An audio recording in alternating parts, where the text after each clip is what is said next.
안녕하십니까. 바로 보는 TV 옴부즈맨 성유미입니다. 지난주 연합뉴스TV에서는 북측 개성 판문역에서 열린 남북 철도 연결 착공식 행사와 검찰이 청와대 민간인 사찰 의혹과 관련해 청와대 민정수석실 산하 특별감찰반에 대한 압수수색을 한 소식 등 국내외 뉴스를 신속히 전했는데요. 오늘 연합뉴스TV를 말한다 시간에서는 뉴스 현장, 출발 640, 저녁 8시 뉴스, 뉴스 오늘을 중심으로 이재원 시청자평가원이 모니터한 내용을 전해드리겠습니다.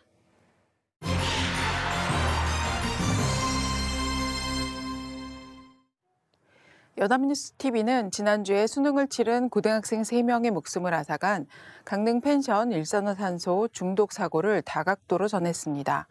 우선 연합뉴스TV는 사건의 원인과 부상자의 상황 등을 다양한 방식의 속보로 전했습니다.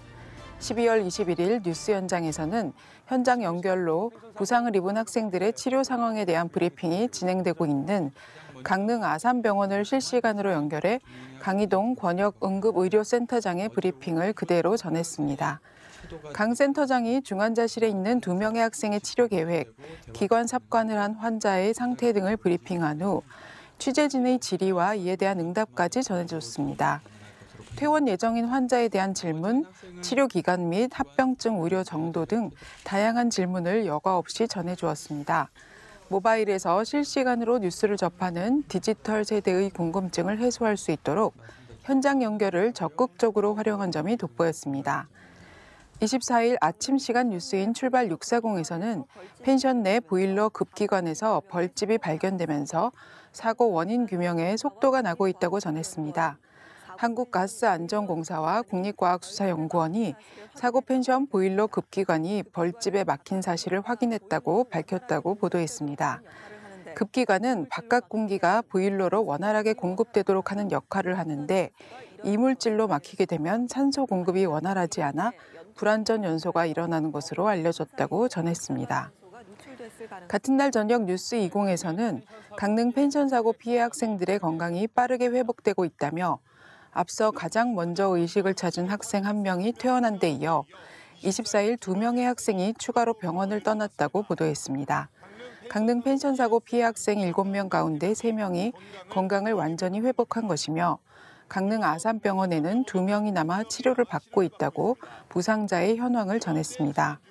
병원에 남은 학생 중 1명은 근육 손상으로 걷는 데 어려움이 있지만 퇴원할 수 있을 전망이며 마지막까지 중환자실에 있던 학생 1명도 목소리를 내고 눈을 마주칠 수 있을 정도로 의식을 회복해 일반 병실로 옮겼다고 1명씩 건강 상태를 리포팅했습니다. 또한 원주에 입원한 학생의 건강 상태도 전하였으며 강희동 강릉 아산병원 권역응급의료센터장과 차용성 원주 세브란스 기독병원 응급의학과 전문의의 소견을 직접 인용해 신뢰도를 확보했습니다. 연합뉴스TV는 이처럼 현장 연결은 물론이고 각 시간대 뉴스에 강릉 펜션 생존자의 건강 상태를 실시간으로 전하며 스트레이트 뉴스를 놓치지 않고 챙겼습니다. 더불어 강릉 펜션 사고와 관련된 주요 아젠다를 짚어주며 재발 방지를 위한 토대를 마련하여 돋보였습니다.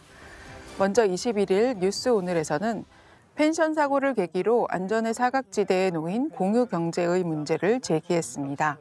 카풀과 연결시켜 이를 공유 경제가 초래할 수 있는 위험 요소를 짚어주었습니다. 고교생들이 사고로 숨진 강릉 펜션은 법상 농어촌 민박 시설인데 농어촌 민박으로 신고하면 소방 안전 규제를 받지 않는다는 점을 지적하는 데 그치지 않고 에어비앤비 같은 숙박 공유, 승차 공유 카풀 등 공유 경제가 안전에 취약하다는 지적이 나온다고 보도했습니다. 에어비앤비 같은 숙박 공유 업체가 연결하는 수만 개의 국내 숙소 대부분도 일반 주택으로 소방시설 설치 의무 대상이 아닌 만큼 화재 위험에 노출돼 있다고 전했습니다.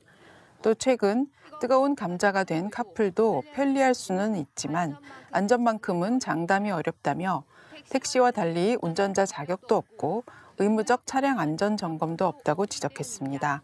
숙박 공유업체 관계자와 소방방재학과 교수, 국회의원 등 전문가의 인터뷰를 삽입하여 근거를 제시했습니다. 이어 21일 저녁 뉴스 리뷰에서는 강릉 펜션 사건이 응급의료 측면에서도 남긴 과제를 짚어주었습니다. 유사한 일산화탄소 중독 사고가 서울서 발생한다 해도 응급 환자들을 강원도에 있는 대형 병원으로 옮겨야 했을 형편이라고 전했습니다. 일산화탄소에 중독돼 중태에 빠진 학생들은 강릉 아산병원과 원주 세브란스 기독병원으로 이송됐는데 문제는 비슷한 사고가 수도권에서 일어나도 다인용 고압산소 치료기가 없기 때문에 환자를 강원도로 옮길 수밖에 없다는 점을 발빠르게 보도했습니다. 현재 국내에 고압산소 치료기가 있는 병원은 모두 26곳이며 서울과 경기권엔 그나마 1인실이 4곳이라도 있지만 아예 없는 곳도 있다고 전했습니다. 특히 스스로 호흡을 할 수 없는 증환자는 의료진이 함께 치료기에 들어가야 하기 때문에 2인 이상 다인실이 필수이지만 고압산소 치료기에 여러 명이 한꺼번에 치료받을 수 있는 기구는 현재 원주와 강릉 정도에 있는 게 전부라는 내용을 조목조목 전달했습니다. 나아가 고압산소 치료기는 일산화탄소 중독 말고도 일부 피부병이나 화상, 당뇨 합병증 치료에 활용되지만 1회 이용 시 수가가 10만 원 정도로 돈이 안 된다는 이유로 병원들이 설치를 꺼린다고 전했습니다. 해당 보도는 서울, 경기, 강원의 병원별 고압산소 치료기 설치 현황, 울산, 전북, 세종은 없다는 점 등을 그래픽으로 일목요연하게 전달해 이해를 도왔습니다. 서울의료원 응급의학과장 등 전문가의 의견을 삽입해 다인실의 필요성을 강조하며 새로운 아젠다를 제시해 눈길을 끌었습니다.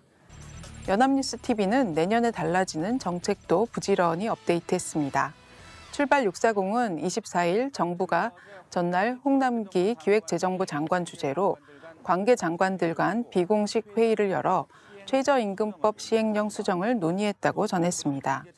고용노동부 등 관계 장관들은 주휴 시간을 최저임금 계산에 포함하는 조항을 부분 수정하는 방안 등을 놓고 2시간 30여 분간 격론을 벌이고 이 과정에서 최저임금 산정 기준 시간 가운데 노사 합의로 정한 약정 휴일 시간은 빼는 등 미세 조정 방안이 검토된 것으로 전해졌다고 보도했습니다.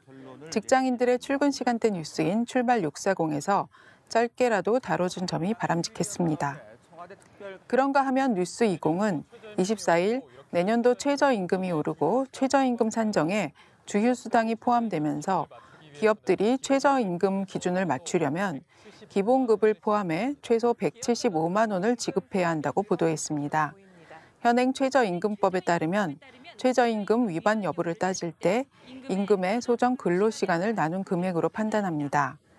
예컨대 올해 기본급 146만 원을 받는 A씨는 현행 기준에 따르면 한 달에 174시간 근무를 했다면 A씨의 시간당 임금은 8,391원입니다. 올해 최저임금 7,530원을 훨씬 웃도는 금액입니다.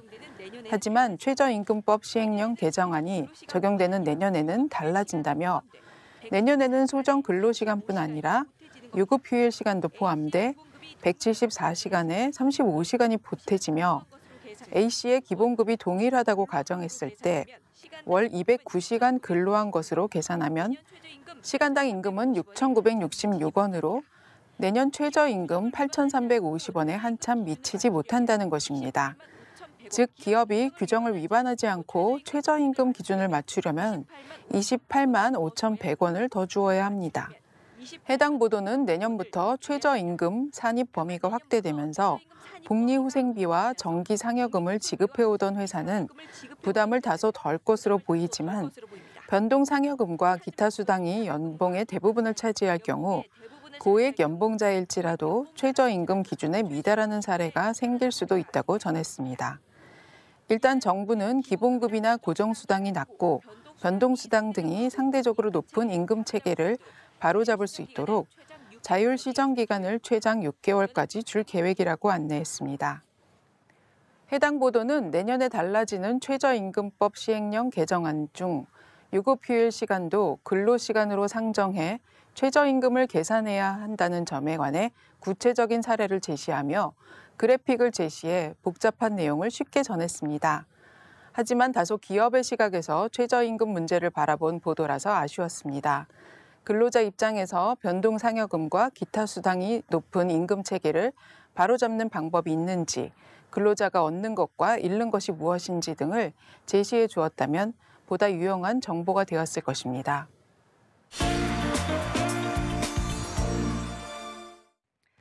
네, 이번 순서는 주말에 방영되는 제작 프로그램을 대학생의 시선으로 분석하고 평가한 내용을 들어보는 캠퍼스 TV 리포트 시간입니다.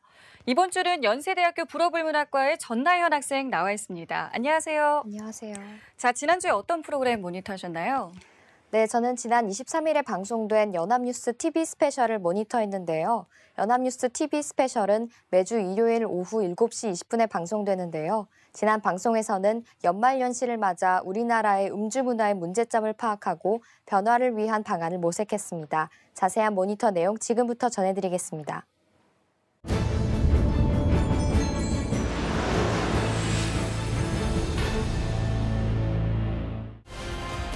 술에 빠진 대한민국.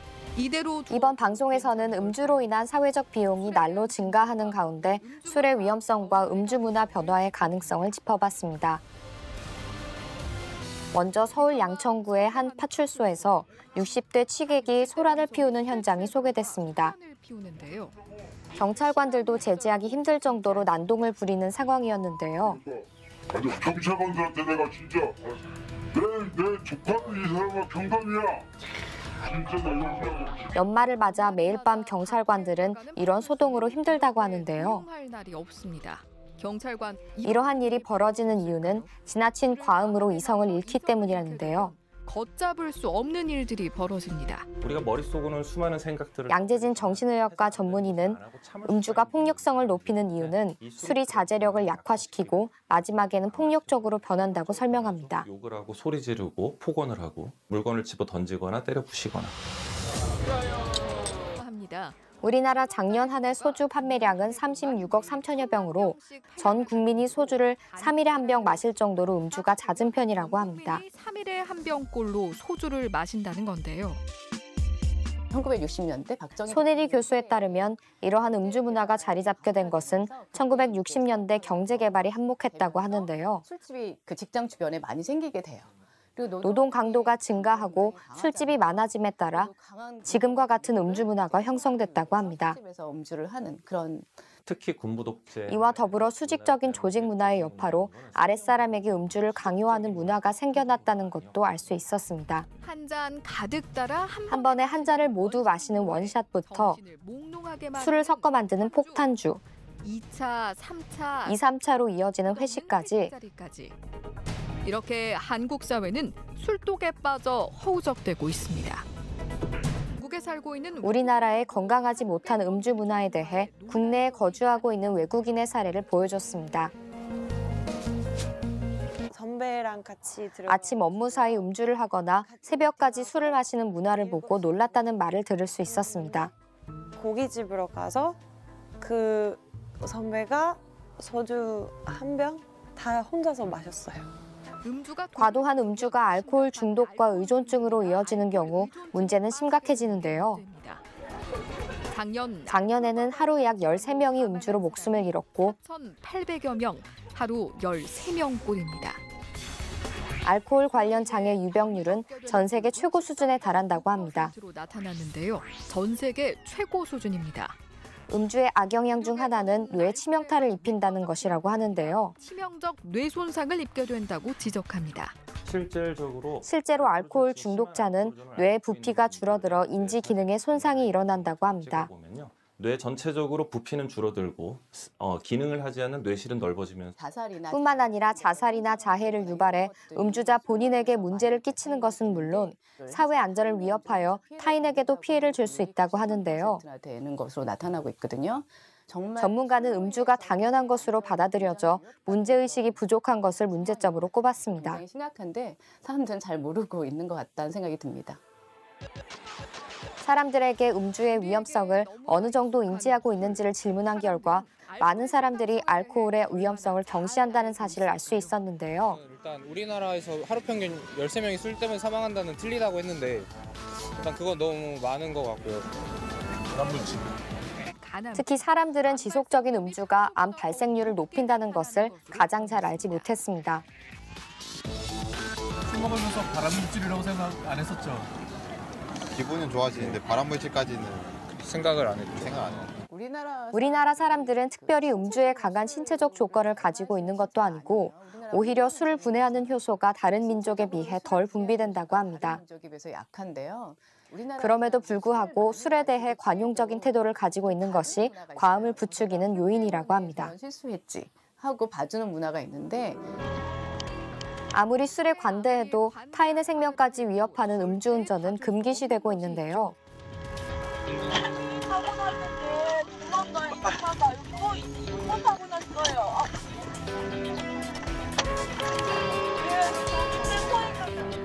도로 위의 시한폭탄 자료를 보면 최근 5년 음주운전 발생 건수가 하루 평균 50건을 육박하고 줄어들고는 있는 추세지만 여전히 하루 평균 50건이 넘고요. 음주운전 교통사고 재범률이 높아 여전히 우리나라는 음주운전으로 골머리를 썩이고 있다는 것을 알 수 있었습니다. 조사됐습니다. 얼마 전 음주운전으로 대학생 윤창호 씨가 사망하여 음주운전 처벌을 강화해야 한다는 여론이 형성되기도 했는데요. 사망한 사건에 전 국민이 분노했습니다. 이 여파로 음주운전 처벌 기준이 강화되었지만 다른 나라에 비해서는 여전히 약한 편이라는 지적이 따랐습니다. 선진국에 비하면 많이 약하다는 의견이 많습니다. 미국이 술을 먹고 저지른 법적인 보완과 더불어 약간의 음주는 문제 없다고 생각하는 문화가 변화되어야 한다는 것도 알 수 있었습니다. 근데 사실은 절대 그렇지가 않습니다. 술을 안 마시려고 또 주류의 구매가 쉽고 공공장소에서 음주를 즐기는 문화가 절주를 어렵게 만들기도 한다는데요. 그래서 제가 제안하는 전문가는 학교나 병원과 같은 특정 장소에 대한 규제를 시작으로 술의 구매를 어렵게 만드는 정책을 만들어 나가야 한다는 의견을 제시하기도 했습니다. 규제를 해나가고 음주 관련 제도의 개선과 인식의 변화를 통해 우리나라 음주 문화를 바꾸어 나가는 것이 중요하다는 것을 알 수 있었습니다. 저는 사람들의 생각이 바뀌고 규범이 바뀐다고 하면 가능하다고 생각이 듭니다. 네, 모니터한 내용 잘 봤습니다. 전나연 학생은 이 잘못된 음주 문화를 개선하기 위해서 어떤 부분이 먼저 실현이 돼야 된다고 생각하시나요? 네, 저는 음주에 관대한 사회적 분위기를 없애 나가는 것이 가장 중요하다고 생각합니다. 술과 관련된 실수가 사회 전체에 빚이 될 수 있음을 아는 것이 건전한 음주 문화 정착의 초석이 될 것입니다. 네, 알겠습니다. 지금까지 연합뉴스TV 스페셜을 모니터한 연세대학교 불어불문학과의 전나연 학생과 함께했습니다. 오늘 말씀 고맙습니다. 고맙습니다.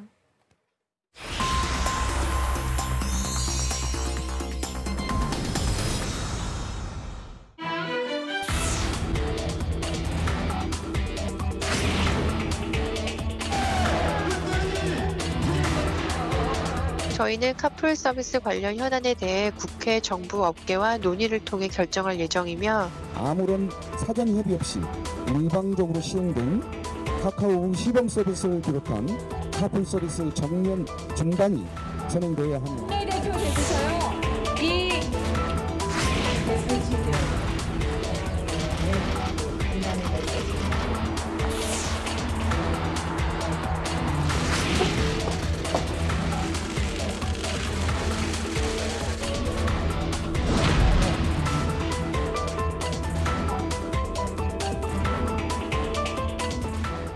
승차 공유, 카풀 서비스 도입을 둘러싼 택시업계의 반발이 거세지고 있습니다. 택시업계와 카풀업계가 서로 윈윈할 수 있는 사회적 대타협안 마련이 절실하지만 여러 가지 이해관계가 얽혀있어 쉽지 않은 상황인데요. 오늘 TV와 비평 시간에는 택시와 카풀 업계 간의 갈등에 대해서 우리 언론에서는 어떻게 보도하고 있는지 자세히 알아보도록 하겠습니다. 오늘 동아방송예술대 방송보도제작과의 정은희 교수 나오셨습니다. 안녕하세요. 안녕하십니까. 자, 택시 업계와 카풀 업계의 갈등이 계속되고 있는 상황인데요. 이 카풀 서비스가 어떤 건지, 또 이 택시, 또 카풀 업계에서는 어떤 것들이 지금 주요 쟁점이 되고 있는지 먼저 짚어볼까요? 네, 익히 아시다시피 택시 4개 단체는 지난 20일 서울 여의도 국회의사당 앞에서 제3차 전국 30만 택시 종사자 생존권 사수 결의 대회를 열었습니다. 택시들이 파업을 한 건데요. 이들은 카카오 카풀 서비스의 철회와 카풀을 금지하는 여객법 통과를 촉구했습니다.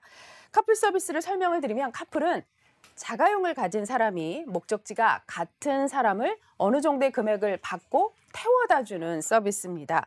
대중교통보다는 가격이 비싸지만 환승을 하는 불편함이 없고 택시 요금보다는 싸다고 할 수 있습니다.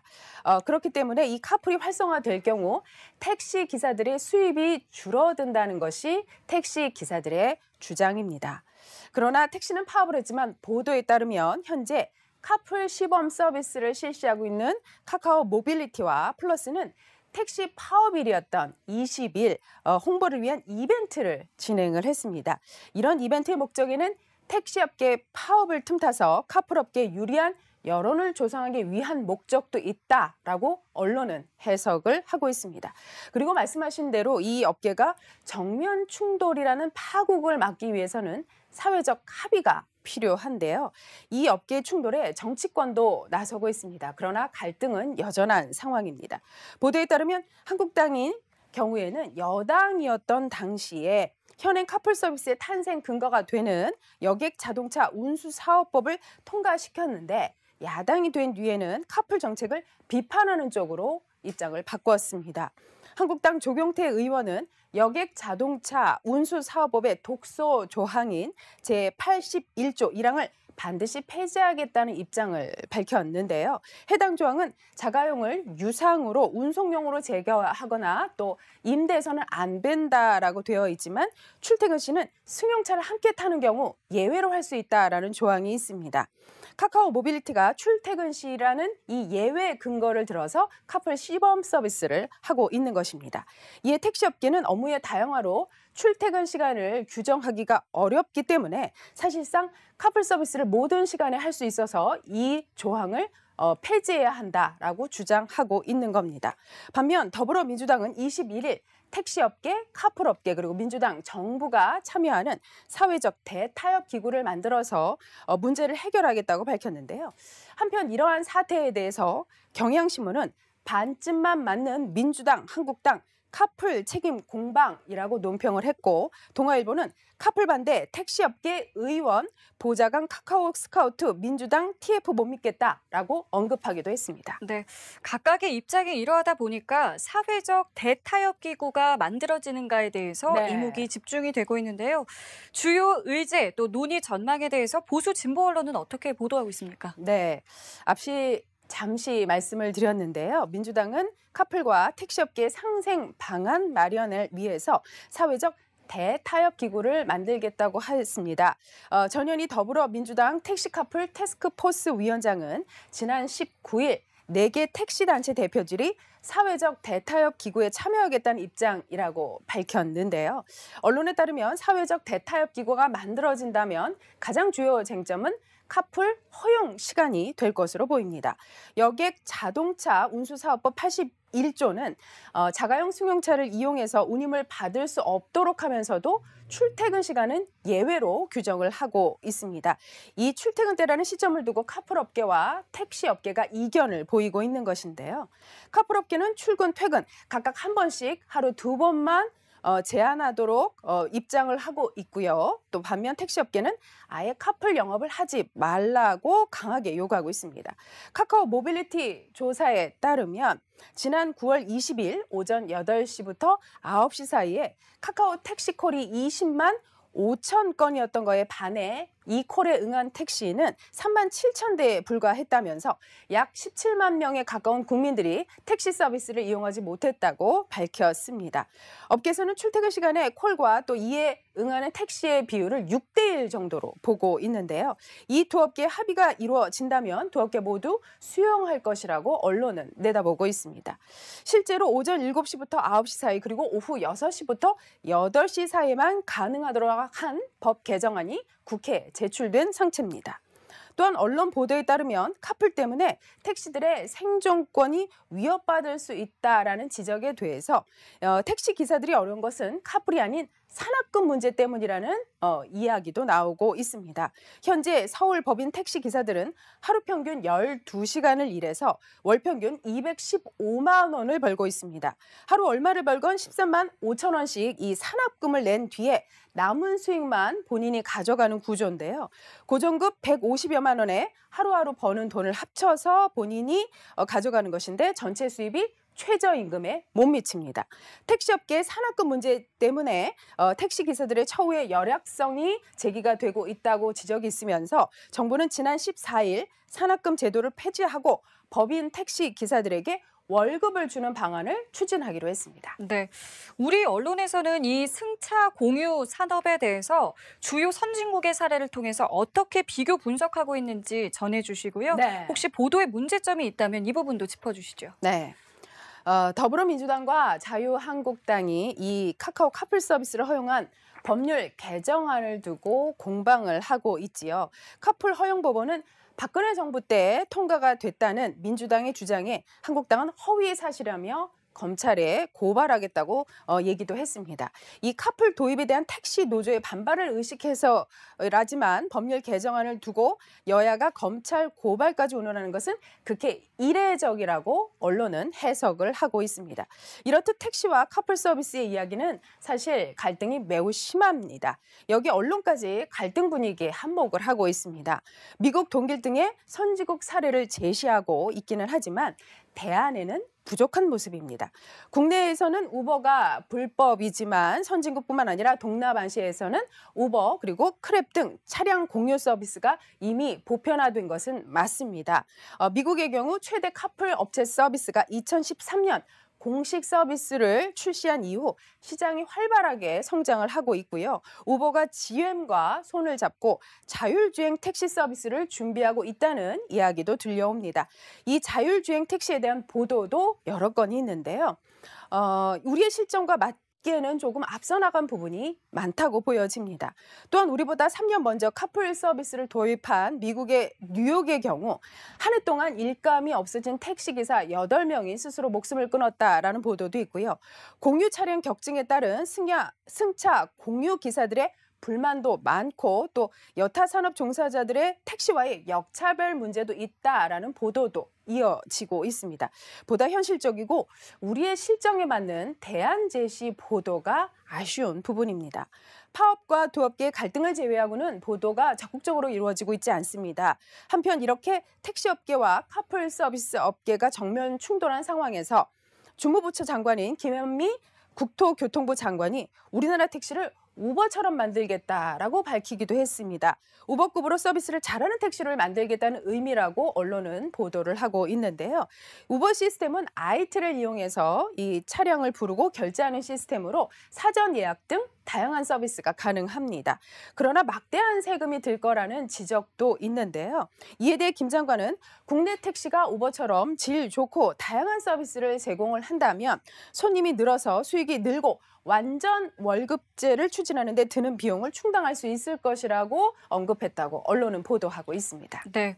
자, 이렇게 이해 당사자들 간의 입장이 첨예하게 엇갈리는 사안을 보도할 때 우리 언론은 어떤 보도 태도를 견지해야 되는 걸까요? 네. 이렇게 이해관계가 첨예하게 대립하는 경우는 우리 사회에서 흔히 볼 수가 있습니다. 이럴 때 제3자의 입장에서는 각 입장이 어떤 논리를 가지고 주장을 펼치고 있는지 어느 쪽이 맞다는 건지 이해하기 어려운 부분이 굉장히 많습니다. 이럴 때 언론의 책임은 각 입장에 대한 똑같은 무게감을 갖는 것입니다. 잘 아시다시피 우리 언론은 언론사마다 뚜렷한 색채를 가지고 여러 사안에 대해서 갑론을박을 하고 있는데요. 그러나 보도를 접하는 입장에서는 이러한 색채가 뚜렷해지는 보도를 접하게 됐을 때 신뢰도에 문제가 생길 수 있습니다. 이것은 언론사의 신뢰에도 이어질 수가 있는데요. 신뢰받는 보도가 된다는 것은 언론사에게 가장 중요한 문제가 될 것입니다. 객관성, 정확성, 전문성은 보도의 기본 원칙입니다. 보도에 대한 원칙을 제대로 지키는 것이 바로 이 언론이 해야 할 첫걸음이 아닌가 싶습니다. 각 입장에 대한 자료, 근거, 사례 등을 똑같은 무게감으로 제시를 하고 여러 입장에 대한 다양한 소리를 들어보는 것, 그리고 법 해석과 전문가의 인터뷰 역시 매우 중요할 것입니다. 보다 객관적이고 전문적인 보도를 하는 것, 늘 견지해야 할 것입니다. 네, 알겠습니다. 지금까지 동아방송예술대 방송보도제작과의 정은희 교수와 함께했습니다. 오늘 말씀 감사합니다. 고맙습니다. 네, 옴부즈맨 제작진은 시청자 여러분의 다양하고 소중한 의견을 기다립니다. 방송을 보고 느낀 소감을 연합뉴스TV 홈페이지 시청자 게시판이나 SNS로 보내주시기 바랍니다. 저희는 다음 주에 다시 찾아뵙겠습니다. 시청자 여러분 고맙습니다.